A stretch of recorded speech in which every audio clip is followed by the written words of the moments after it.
मी काय म्हणते, एखाद्या पदार्थाचं वर्णन पुलंनीच करावं. म्हणजे बघा ना,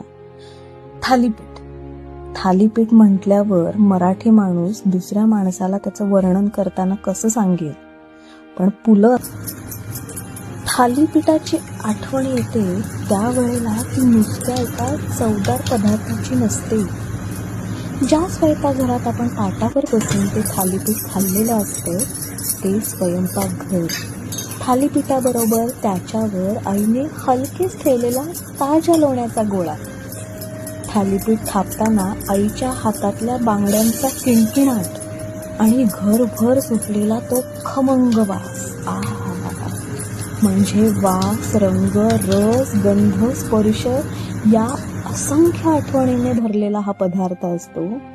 आणि तसा हलकेच समोर आला की त्याचा आस्वाद गगनाला भिडतो. आहा.